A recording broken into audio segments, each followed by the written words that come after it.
Shalom Ibu, ada dua pertanyaan Ibu yang akan saya jawab atau yang akan saya jelaskan. Nah, pertanyaan Ibu yang pertama yaitu apakah Bapak yakin tentang ini?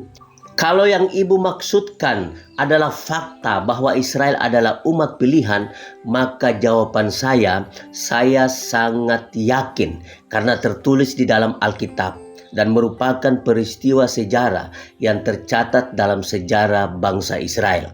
Dan fakta ini tidak bisa dibantah. Pertanyaan yang kedua dari Ibu, yaitu apakah ada hubungan Israel dengan iman Kristen? Nah, pertanyaan ini sangat penting untuk dijelaskan, untuk diberikan jawabannya. Nah, jawaban saya ada hubungan. Nah, jawaban ini merupakan kelanjutan dari cerita tentang Abraham, Ishak, dan Yakub. Saya akan lanjutkan sedikit tentang keturunan Yakub. Nah, Yakub punya 12 anak laki-laki dan 1 anak perempuan. Nah, dari 12 anak laki-laki Yakub inilah lahirlah 12 suku Israel berdasarkan nama-nama mereka. Ada suku Ruben, ada suku Simon, ada suku Lewi, ada suku Yehuda, ada suku Isakar, ada suku Sebulon, dan seterusnya. Nah, salah satu anak laki-laki Yakub atau suku yang keempat dari 12 suku Israel yang bernama Yehuda merupakan garis keturunan Yesus Kristus atau Isa Al-Masih. Nah, bro dan sis, kalau kita menghitung dari Abraham sampai kepada Yesus Kristus, ada 42 keturunan. Lebih jelasnya, bro dan sis bisa lihat di dalam Matius 1 ayat yang pertama sampai dengan ayat yang ke-17. Tetapi saya akan bacakan ayat yang ke-17 bagi bro dan sis. Demikian firman Tuhan. Jadi seluruhnya ada 14 keturunan dari Abraham sampai Daud, 14 keturunan dari Daud sampai pembuangan ke Babel, dan 14 keturunan dari pembuangan ke Babel sampai Kristus. Jadi kalau mau dihitung keseluruhannya, ada 42 keturunan dari Abraham sampai kepada Yesus Kristus. Pertanyaannya begini, apa hubungannya Israel dengan iman Kristen? Nah, ini penting. Yang pertama, hubungannya yang pertama, yaitu Yesus Kristus yang adalah Allah yang menjadi manusia dan yang dipercayai dan diimani oleh orang Kristen, lahir secara jasmani seperti manusia pada umumnya dari salah satu suku Israel, yaitu suku Yehuda. Yehuda adalah anak keempat dari Yakub. Nah, bro dan sis, jadi Yesus Kristus secara manusia terdaftar sebagai penduduk Israel dari suku Yehuda. Nah, itu hubungan yang pertama. Yang kedua, hubungan Israel dengan orang Kristen, yaitu sama-sama anak Tuhan. Nah, kita akan baca beberapa ayat. Ayat yang pertama di dalam Keluaran 4 ayat yang ke-22. Demikian firman Tuhan, maka engkau harus berkata kepada Firaun, beginilah firman Tuhan, Israel ialah anakku, anakku yang sulung. Roma 9 ayat yang keempat. Demikian firman Tuhan, sebab mereka adalah orang Israel. Mereka telah diangkat menjadi anak dan mereka telah menerima kemuliaan dan perjanjian-perjanjian dan hukum Taurat dan ibadah dan janji-janji. Nah, bro dan sis, dalam Keluaran 4 ayat yang ke-22, perkataan itu keluar dari mulut Allah sendiri kepada Musa untuk disampaikan kepada Firaun. Israel ialah anakku, anakku yang sulung. Nah, ini perkataan Allah sendiri kepada Musa untuk disampaikan kepada Firaun pada saat itu. Nah, bro dan sis, oleh karena anugerah Allah, bangsa Israel diangkat atau diadopsi oleh Allah sebagai anaknya yang sulung. Di dalam Roma 9 ayat yang keempat sangat jelas di sana. Nah, jadi dalam kedua ayat tadi menunjukkan bahwa Israel adalah anak yang sulung. Sangat jelas di dalam Keluaran 4 ayat yang ke-22 dan Roma 9 ayat yang keempat sangat jelas di sana.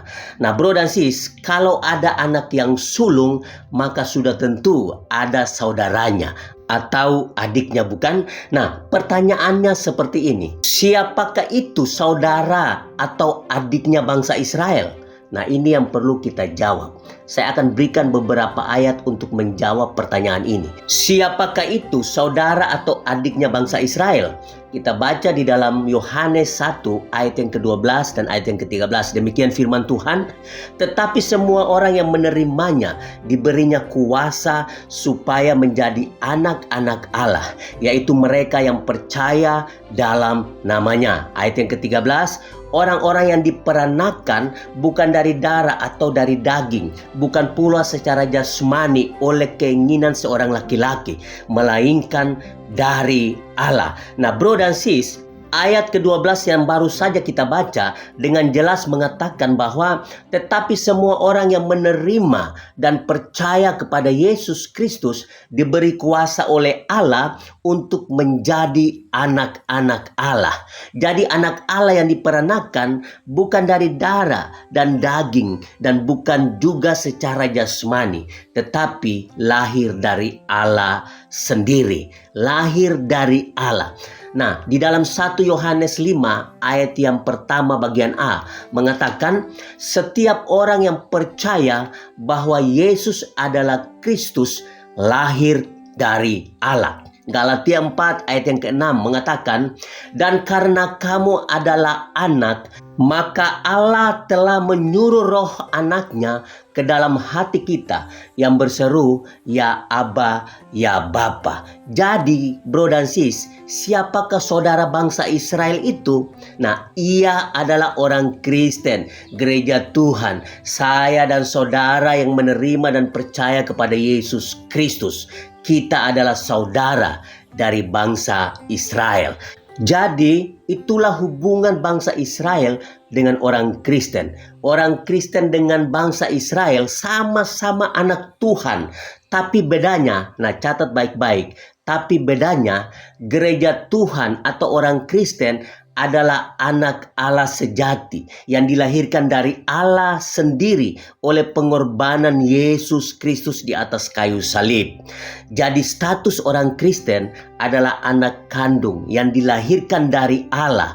Karena itu kita berhak memanggil Allah itu ya Aba, ya Bapa. Di dalam Galatia 4 ayat yang ke-6 sangat jelas di sana. Kita bisa memanggil Allah itu ya Aba, ya Bapa. Kita memanggil Allah itu Bapa kita. Hanya satu-satunya agama di dunia ini yang memanggil Allah itu Bapa, hanya orang Kristen. Hanya gereja Tuhan yang berhak memanggil Allah itu Bapa. Karena kita memang adalah anak-anaknya yang sejati, yang lahir dari Allah sendiri melalui pengorbanan Yesus Kristus di atas kayu salib.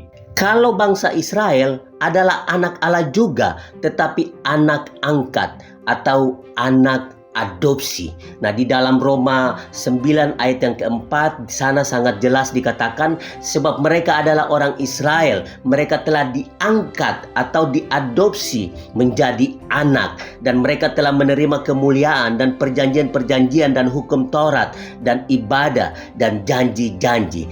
Jadi perbedaannya di situ, sama-sama anak Tuhan, tetapi satu anak kandung yang dilahirkan dari Allah oleh pengorbanan Yesus di atas kayu salib, dan satunya yaitu orang Israel, yaitu anak angkat, anak yang diadopsi Allah menjadi anaknya. Itu bedanya.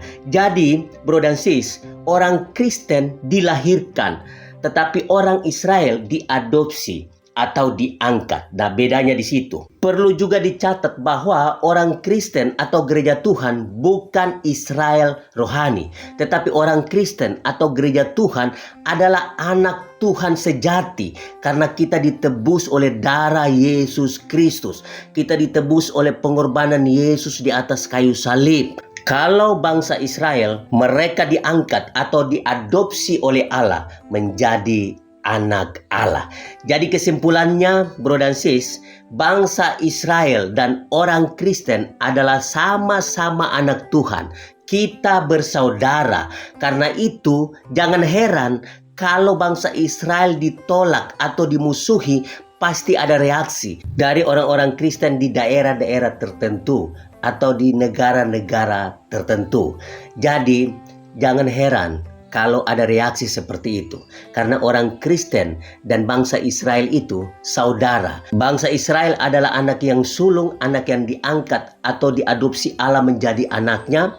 Dan orang Kristen adalah anak Allah sejati yang ditebus oleh darah Yesus Kristus.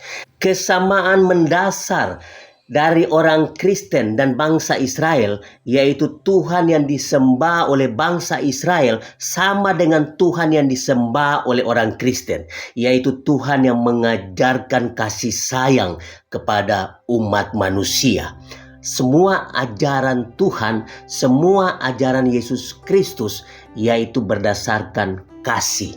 Oleh karena begitu besar kasih Allah akan dunia ini, sehingga ia mengaruniakan anaknya yang tunggal, supaya barang siapa yang percaya kepadanya akan diselamatkan dan tidak akan dibinasakan.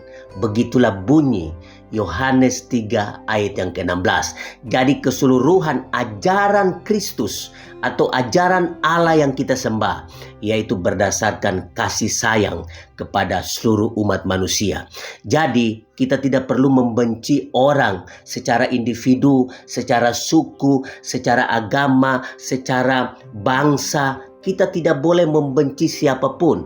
Kita harus mengasihi semuanya. Itulah ajaran Kristus yang sesungguhnya. Kalau ada orang atau bangsa yang suka membenci orang lain atau suka berperang melawan orang lain, itu bukan ajaran Allah yang kita sembah. Itu bukan ajaran Yesus Kristus yang kita percaya, yang kita imani, yang kita pegang di dalam kehidupan kita. Jadi Kristus mengajarkan kasih sayang kepada kita semua untuk mengasihi sesama manusia seperti kita mengasihi diri kita sendiri. Begitulah penjelasan saya untuk ibu yang bertanya dan untuk semua bro dan sis. Tuhan memberkati.